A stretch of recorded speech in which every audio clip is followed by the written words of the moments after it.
engkau berhaji ke Baitullah, in istata'ta ilaihi sabila, kalau engkau sanggup. Di ujung kalimatnya ada in istata'ta ilaihi sabila, kalau engkau istita'ah, kalau engkau mampu. Istita'ah di sini ada 4. Yang pertama istita'ah ekonomi, karena berangkat ke sana ada transportasi, ada akomodasi tempat tinggal, ada konsumsi makan selama di sana, dan keluarga yang ditinggalkan.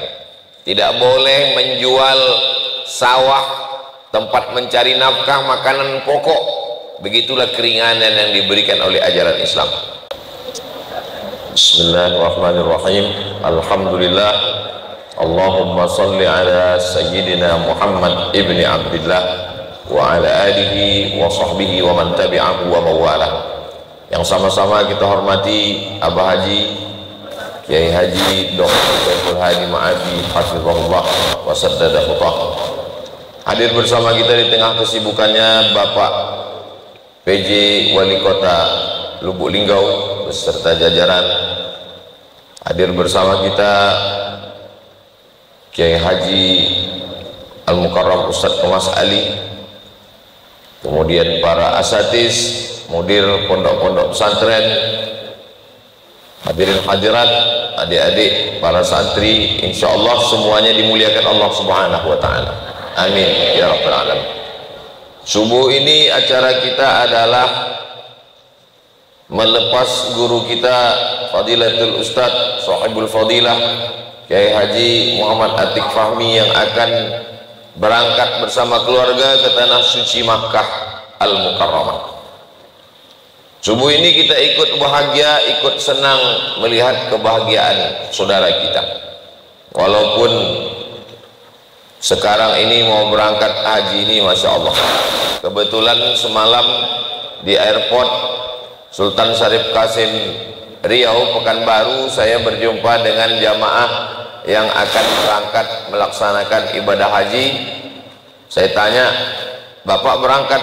Ya Ustadz Somad, mohon doa, saya berangkat dengan istri sekarang ini. Daftarnya kapan Pak? 2012, 12 tahun yang lalu. Dan untuk lain kota, lain kabupaten, lain jatahnya. Kalau untuk Riau Pekanbaru sekarang, kalau store 2024 berarti 24 tahun lagi baru bisa berangkat. Mungkin di daerah lain lebih cepat, ada yang lebih lama, tapi tak ada yang mustahil kalau Allah berkehendak. Innama amruhu idza arada syai'an ayyakula lahu kun fayakun. Alhamdulillah guru kita, kiai kita berangkat. Mudah-mudahan kita sama berdoa kepada Allah supaya perjalanan beliau dimudahkan Allah Subhanahu wa taala, memperoleh haji yang mabrur dan mabrurah insyaallah. Amin ya rabbal alamin. Apa yang bisa kita ambil dari melepas jamaah haji? Bahwa dulu sebelum berangkat haji itu jamaah, tetangga, jiran, kawan, sahabat, santri semuanya berdatangan. Mereka semuanya datang untuk melepas jamaah haji.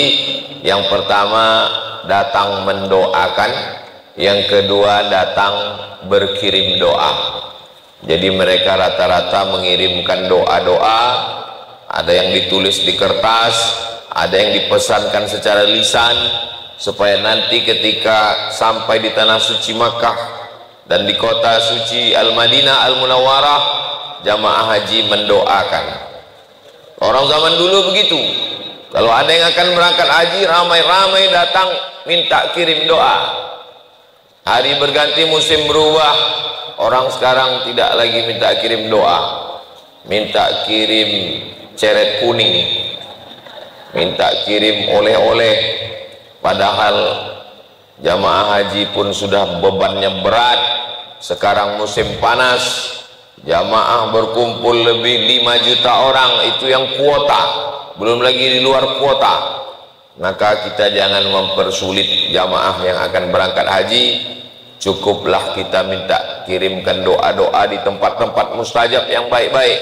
doa untuk diri, doa untuk anak supaya mudah belajar, hafal Quran, baca kitab, doa untuk umat dan bangsa supaya Indonesia tetap terjaga, terpelihara, baldatun thayyibatun wa rabbun ghafur. Datang malaikat Jibril alaihissalam menjumpai Nabi Muhammad sallallahu alaihi wasallam. Akhbirni anil Islam. Beritahukan kepadaku ya Muhammad sallallahu alaihi wasallam, apa itu Islam? Jawab Nabi, anta syahada an la ilaha illallah wa anna Muhammadar Rasulullah wa tuqimas shalah wa tu'tiyaz zakah wa tasuma Ramadan, dan khusus untuk yang kelima ini, wa tahujjal baita, engkau berhaji ke Baitullah, in istata'ta ilaihi sabila, kalau engkau sanggup. Di ujung kalimatnya ada in istata'ta ilaihi sabila, kalau engkau istita'ah, kalau engkau mampu. Istita'ah di sini ada 4. Yang pertama istita'ah ekonomi, karena berangkat ke sana ada transportasi, ada akomodasi tempat tinggal, ada konsumsi makan selama di sana, dan keluarga yang ditinggalkan. Tidak boleh menjual sawah, tempat mencari nafkah, makanan pokok. Begitulah keringanan yang diberikan oleh ajaran Islam. Yang kedua istita'ah kesehatan badan. Orang yang kurang sehat tidak diwajibkan untuk datang ke Baitullah. Yang keempat adalah istita'ah ilmu, karena berangkat haji tidak hanya mengandalkan uang. Berapa banyak orang yang uangnya banyak tapi sebetulnya secara keilmuan belum. Maka sesungguhnya haji ini ada rukunnya, ada syaratnya, ada wajibnya, ada sunatnya, ada makruhnya, ada mubahnya, dan ada mubtilatnya yang membatalkannya, ada miqatnya. Maka dia mesti tahu, mesti faham di mana dia berwukuf dari Padang Arafah terus ke Muzdalifah dan melontar jumrah di Mina, mabit selama di Mina, kembali ke kota Makkah nafar awal dan nafar tsani, melaksanakan tawaf ifadah, ditutup dengan sa'i tahallul kubra, dan berakhir dengan tawaf wada. Ini mesti dia mengerti. Yang keempat adalah istita'ah akal pikirannya, karena dalam Islam yang beribadah itu orang yang baligh, berakal. Banyak juga orang yang baligh tapi belum mampu, belum sampai akalnya. Maka ibadah haji merupakan pelajaran dari kehidupan Nabi Ibrahim alaihissalam. A'udzubillahi minasyaitonir rajim. Ketika Nabi Ibrahim alaihissalam diperintahkan Allah Subhanahu wa taala untuk merenovasi bangunan, inna awwala baitin wudi'a lin-nasi lalladzi bi Bakkata mubaraka. Ingatlah ketika bangunan yang pertama yang penuh dengan keberkahan, bangunan itu bernama Baitullah, Ka'bah. Malaikat bertawaf keliling di Al-Baitul Ma'mur. Allah bersumpah dalam Al-Quran, wal baitil ma'mur. Wal bait demi rumah, al-ma'mur ramai. Kenapa rumah itu disebut dengan rumah yang ramai? Karena malaikat satu hari bertawaf. Menurut riwayat Imam Jalaluddin Abdurrahman As-Suyuti dalam kitab Ad-Durrul Mansur fit Tafsir bil Ma'sur, malaikat satu hari bertawaf 70.000 sejak Allah menciptakan Al-Baitul Ma'mur. Satu hari 70.000, hari kedua 70.000, hari ketiga 70.000, dan malaikat yang tawaf hari pertama itu tidak berhenti sampai sekarang. Sejak diciptakan Allah, maka disebut dia dengan Al-Baitul Ma'mur, rumah yang amat sangat ramai dengan tasbih malaikat. Dan malaikat itu tugas pokoknya bertasbih. Ketika Allah mau menciptakan manusia, maka kata malaikat, ataj'alu fiha man yufsidu fiha wa yasfikut dima. Untuk apa engkau ciptakan mereka ya Allah? Mereka hanya akan berkelahi, wa yufsidu fiha, buat kerusakan, wa yasfikut dima, menumpahkan darah. Sedangkan kami, wa nahnu nusabbihu bihamdika wa nuqaddisu lak, kami bertasbih. Malaikat bertasbih, subhanallah walhamdulillah wa la ilaha illallah wallahu akbar, subhanallah walhamdulillah wa la ilaha illallah wallahu akbar. Lalu kemudian Nabi Adam melihat tasbih malaikat, mendengar tasbih malaikat, menyaksikan Al-Baitul Ma'mur. Setelah Nabi Adam turun ke bumi, Nabi Adam rindu ingin melihat kembali Al-Baitul Ma'mur, melihat orang berkeliling ramai. Maka Allah mewahyukan kepada Nabi Adam alaihissalam supaya membangun Ka'bah yang bangunannya bertepatan dengan Al-Baitul Ma'mur di atas. Seandainya dijatuhkan batu kerikil dari atas Baitul Ma'mur itu, jatuh tepat di atas Ka'bah. Akhirnya walaupun kita belum naik ke atas melihat Al-Baitul Ma'mur, belum menyaksikan malaikat, kita dapat merasakan getaran ibadah yang sama. Itulah mengapa sebelum ke Baitullah perlu ada manasik. Karena orang-orang yang berangkat haji dan umrah, kalau dia tidak dibekali ilmu, maka dia bingung melihat cara ibadah ini. Ibadahnya tidak ruku, ibadahnya tidak sujud, ibadahnya tidak membaca Al-Quran, tapi ibadahnya berjalan, berkeliling, dan ibadah ini tidak bisa dilaksanakan di tempat lain. Sholat, di mana saja bisa kita sholat. Baca Quran, bisa baca Quran di gunung, di bukit. Tapi kalau untuk tawaf, ini hanya ada di Baitullah. Kalau tawaf mengelilingi kuburan, hukumnya haram, perbuatan bid'ah, tidak dilaksanakan, tidak diajarkan, tidak bisa diambil pengambilan hukumnya dari qiyas. Tapi begitu berada di samping Ka'bah, maka manusia melaksanakan tawaf. Ada 3 makhluk yang berputar. Malaikat berputar mengelilingi Al-Baitul Ma'mur, manusia berputar mengelilingi Ka'bah, dan planet-planet berputar mengelilingi matahari. Ketiga makhluk yang berbeda, malaikat, manusia, planet-planet, putarannya sama.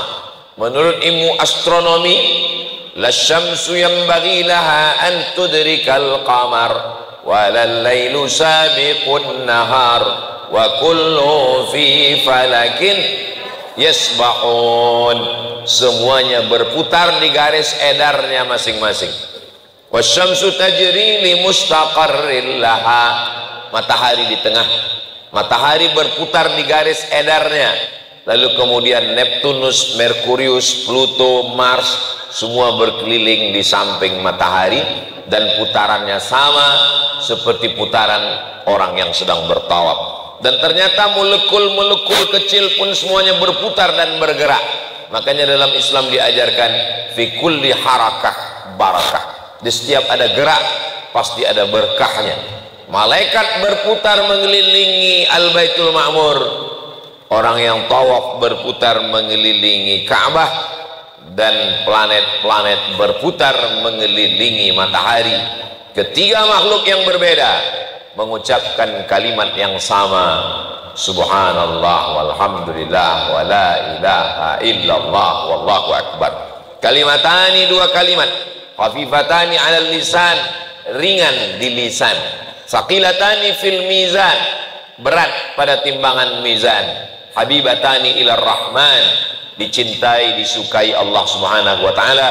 Kalimat itu adalah tasbih, subhanallah wa bihamdihi subhanallahil azim, subhanallah wa bihamdihi subhanallahil azim. Subhana maf'ul mutlaq, usabbihu subhana. Kita tidak pernah menyebutnya subhanu, tidak pula kita sebut subhani, tapi dia selalu menjadi subhana. Takdirnya usabbihu subhana, dia maha suci. Kenapa Allah perlu disucikan? Lantai disucikan karena kotor, baju disucikan karena najis, tapi Allah maha suci. Kenapa dia perlu disucikan? Wa qalatil yahudu yadullahi maghlulah. Orang Yahudi mengatakan tangan Allah terbelenggu. Wa qalatin nasara al-masih ibnullah. Orang Nasrani mengatakan Al-Masih anak Tuhan. Maka ini menista Allah. Wa qalatil yahudu Uzairun ibnullah. Orang Yahudi mengatakan Uzair anak Tuhan. Orang Yahudi mengatakan tangan Tuhan terbelenggu, maka kita mengatakan Allahu subhanahu wa ta'ala amma yasifun, maha suci Allah dari sifat-sifat yang dinisbatkan Yahudi dan Nasrani kepada Allah subhanahu wa ta'ala. Mereka mengatakan Tuhan beranak, maka kita membaca sebelum sholat subuh qul huwallahu ahad Allahus samad lam yalid walam yulad walam yakul lahu kufuwan ahad. Mereka mengatakan tangan Tuhan terbelenggu, lalu kemudian Allah membantah bal yadahu mabsutatan yunfiqu kaifa yasha. Allah subhanahu wa ta'ala rahmatnya maha luas, Allah memberikan segala sesuatu sesuai dengan kehendaknya. Allah itu tidak pernah ikut aturan siapapun. Allah itu fa'alul lima yurid, dia berbuat sesuai dengan kehendaknya. Itulah mengapa amalan yang paling afdal, amalan utama adalah bertasbih. Jadi saudara-saudara kita yang sudah membayar ONH, ragu mau berangkat ke tanah suci, belum hafal doa putaran 1, putaran 2, putaran 3, putaran 4, 5, 6 dan 7, jangan khawatir, karena ibadah haji tidak ada rukun qauli. Kalau sholat, la sholata, tidak sah sholat liman lam yaqra bi fatihatil kitab, tidak sah sholat bagi orang yang tidak membaca al-fatihah. Sedangkan ibadah haji tidak ada rukun qauli, dia cukup mengucapkan tasbih saat tawaf, maka itu sudah merupakan ibadah kepada Allah subhanahu wa ta'ala. Selesai melaksanakan tawaf, wattakhidhu min maqami Ibrahim musalla, jadikanlah maqam Ibrahim sebagai tempat salat. Maqam diambil dari kata qama yaqumu, tegak. Maqam tempat tegak, karena memang itu adalah batu tempat tegaknya Nabi Ibrahim alaihissalam. Ketika wa idh yarfa'u Ibrahimul qawa'ida minal baiti wa Ismail, ingatlah ketika Nabi Ibrahim mengangkat pondasi bangunan Ka'bah yang sudah dibangun sejak zaman Nabi Adam. Datang masa Nabi Nuh alaihissalam, banjir bandang 40 hari 40 malam, akhirnya Ka'bah tumbang, tapi pondasinya masih ada tinggal, menunggu kedatangan Nabi Ibrahim dan anaknya Ismail alaihissalam. Lalu mereka mengangkat pondasi itu, dan Nabi Ibrahim berdiri di atas sebuah batu, lembut lunak batu itu seperti semen yang sedang mencair. Maka tercetaklah telapak kaki Nabi Ibrahim alaihissalam, dan telapak kaki itu sekarang sedang menghadap ke arah Ka'bah. Dulu tapak kaki Nabi Ibrahim ini pernah menjadi polemik karena dianggap menghalangi orang tawaf. Orang yang tawaf terkendala karena adanya telapak kaki Nabi Ibrahim. Orang melihat, mengintip, melihat telapak kaki, bekas tapak kaki Nabi Ibrahim, akhirnya menyebabkan kemacetan. Raja Saudi Arabia ingin menempelkan tapak kaki Nabi Ibrahim ini ke dinding Ka'bah.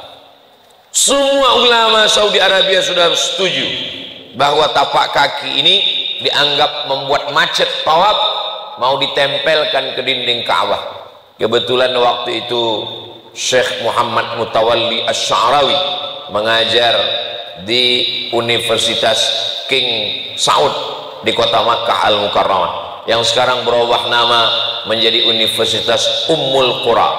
Maka menurut Syekh Muhammad Mutawalli Asy-Sya'rawi, tidak boleh merubah tempat tapak kaki Nabi Ibrahim ini ditempelkan ke Ka'bah, itu perbuatan batil, tak betul. Tapi ketua majelis ulama takut untuk menghadap kepada Raja Saudi Arabia. Maka kata mereka, kalau kamu mau menghadap, silakanlah menghadap. Akhirnya Syekh Muhammad Mutawalli Asy-Sya'rawi menulis makalah yang intinya tidak boleh memindahkan maqam Ibrahim dari tempat aslinya, karena ini adalah merubah ajaran Nabi Muhammad sallallahu alaihi wasallam. Kalau dianggap maqam Ibrahim ini menghalangi orang tawaf, cukup rumahnya saja dibuat kecil. Dulu maqam Ibrahim itu besar sekali tempatnya, dibuat kecil. Lalu kemudian dipresentasikanlah makalah itu di hadapan raja pemerintahan Saudi Arabia, dan raja setuju dengan pendapat Syekh Muhammad Mutawalli Asy'arawi. Bangunannya dibuat kecil tapi tempatnya tetap di tempat semula. Itulah mengapa makam Ibrahim yang sekarang itu bangunannya kecil saja, khusus hanya tempat tapak kaki, dan bisa dilihat jamaah dari luar, dibungkus dengan baja yang dibalut dengan emas, lalu kemudian dengan batu kristal, sehingga bisa dilihat dari luar. Semua jamaah bisa melihat, sehingga tidak penasaran. Salah satu dari kemuliaan yang diperlihatkan Allah Subhanahu wa ta'ala. Setelah dipresentasikan, makam Ibrahim tidak jadi dipindahkan. Malamnya Syekh Muhammad Mutawalli Asy'arawi bermimpi melihat Nabi Ibrahim tersenyum. Lalu kemudian keluarlah satu buku. Buku itu ditulis oleh Syekh Muhammad Mutawalli Asy'arawi, judulnya Huna Ra'aitu Sayyidana Ibrahim alaihissalam. Di sini aku melihat Nabi Ibrahim alaihissalam. Artinya bahwa masih ada ulama ahlus sunnah wal jamaah yang berpegang teguh tidak mau merubah ajaran Nabi Muhammad sallallahu alaihi wasallam. Maka salat di belakang makam Ibrahim sebagai ittiba, iqtida, mengikut Nabi Muhammad sallallahu alaihi wasallam. Setelah salat meminum air Zam-Zam. Hajar ditinggal oleh Nabi Ibrahim alaihissalam karena Nabi Ibrahim akan kembali ke Palestina. Lalu kemudian Nabi Ibrahim berdoa kepada Allah, askantu min dzurriyyati, aku tinggalkan anakku Ismail fi wadin, di sebuah lembah, ghairi dzi zar'in, tak ada tanam-tanaman, kering, inda baitikal muharram, di samping Baitullah. Lalu kemudian ketika Nabi Ibrahim akan berangkat, Hajar memegang ujung jubah Nabi Ibrahim. Apa kata Hajar? Allahu amaraka bihadza. Wahai Ibrahim, apakah Allah yang menyuruh engkau melakukan ini, meninggalkan kami di tanah yang kering kerontang ini? Allah yang menyuruh. Kata Nabi Ibrahim dengan satu kata, na'am. Lalu dia pun pergi. Apa kata Hajar? Idzan lan yudayyi'ana. Kalau memang Allah yang menyuruh, maka Allah tidak akan menyia-nyiakan kami. Yang meninggalkan kami ini pencari rezeki, yang menjamin kami di sini pemberi rezeki. Maka kalau yang pergi pencari rezeki, silakan pergi. Sedangkan yang menjamin kami di sini adalah pemberi rezeki. Persediaan air minum habis, kering, tak ada tanaman, tak ada air. Seorang perempuan bernama Hajar, suaminya Nabi Ibrahim alaihissalam, anaknya juga Nabi Ismail alaihissalam. Hajar bukan perempuan yang lemah. Dia tidak mengangkat tangan, dia tidak komplain, dia tidak berdoa minta air turun dari langit. Dia berjalan ke atas bukit Sofa. Habis itu dia naik ke atas Marwah. Ternyata dia tidak menemukan air di Sofa, tidak ada air di Marwah. Allah Ta'ala mau memberikan air bukan dari kaki yang berjalan. Allah tidak mencurahkan air dari kaki yang berlari, tapi Allah mau memberikan air dari tumit bayi yang belum pandai berjalan. Apa pelajaran dari sini? Ini bermakna sa'i. Sa'i artinya usaha. Allah tidak memberikan hasil dari usaha kita, tapi Allah memberikan dari kesungguhan kita. Bukan dari tumit kaki Hajar air itu keluar, tapi dari tumit kaki anak kecil bernama Ismail yang digesekkan ke pasir, keluarlah air. Nabi Ibrahim pindah dari Babilonia ke Palestina diperkirakan 1800 sebelum Masehi. Sekarang sudah tahun 2024 Masehi. Jadi diperkirakan lebih kurang 3.824 tahun peristiwa itu terjadi. Lebih 3.000 tahun, 3 milenium, air itu tidak pernah kering. Pelajaran bagi kita. Laki-laki yang cepat menyerah, laki-laki yang merasa dirinya lemah, malu kepada perempuan bernama Hajar. Dia tidak lemah, dia bukan perempuan yang pantang menyerah, dia perempuan yang tegar. Dia mencari air ke atas bukit Sofa, ke atas bukit Marwah, 500 meter. Itulah perjalanan sa'i kembali ke Safa, kembali ke Marwah. Kita sekarang bersa'i dengan tempat yang AC, keramik, dingin, marmer. Bagaimana dengan Hajar saat itu? Musim panas, tak ada atap, pasir kering kerontang. Perempuan yang tegar, yang luar biasa, perjalanan sa'i. Begitulah Allah Subhanahu wa taala memberikan pelajaran kepada kita. Lalu selesai sa'i, bertahallul. Yang sebelumnya ihram, mencukur rambut haram, mencabut tanam-tanaman haram, berburu haram. Tapi begitu sudah melaksanakan sa'i, tahallul, menjadi halal. Maka setiap helai rambut yang gugur menjadi cahaya penerang pada hari kiamat. Begitulah orang tahallul. Rahimallahul muhalliqin. Allah mencurahkan rahmatnya untuk orang yang mencukur rambutnya 3 kali. Rahimallahul muhalliqin, rahimallahul muhalliqin, rahimallahul muhalliqin. Lalu sahabat bertanya, wal muqassirin, bagaimana dengan orang yang memotong pendek? Kata Nabi, wal muqassirin, yang memotong pendek pun juga dapat rahmat. Tapi rahmat yang paling besar bagi orang yang mencukur rambut habisnya. Kenapa dicukur habis bagi laki-laki, sedangkan perempuan memotong ujung rambut? Karena setelah melaksanakan umrah, dia menjadi orang yang keluar dari dosa-dosanya dengan rambut yang baru, dengan semangat yang baru. Dosa-dosa diampunkan Allah. Keluar dari ibadah haji itu kayauma waladathu ummuh, seperti saat dia dilahirkan oleh ibunya. Begitulah bahagianya orang lepas dari dosa. Kita semuanya ikut berbahagia. Mudah-mudahan guru kita beserta keluarga diberikan kesehatan, dan selama di tanah suci mereka tetap mendoakan kita semuanya, dan kita diberikan Allah rezeki untuk juga bisa melaksanakan haji dan umrah ke Baitullah insyaallah.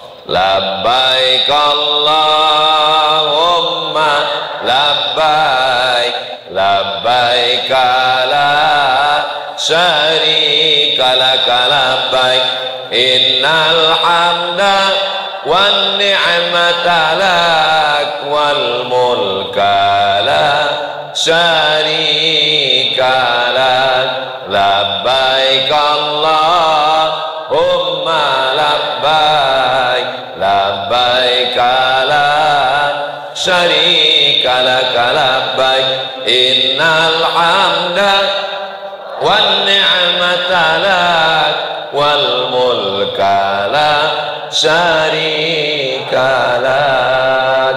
Tadi jam 5:30, sekarang sampai jam 6. Tak sempat untuk wukuf di Padang Arafah, ke Musdalifah, dan melontar jumroh ke Mina.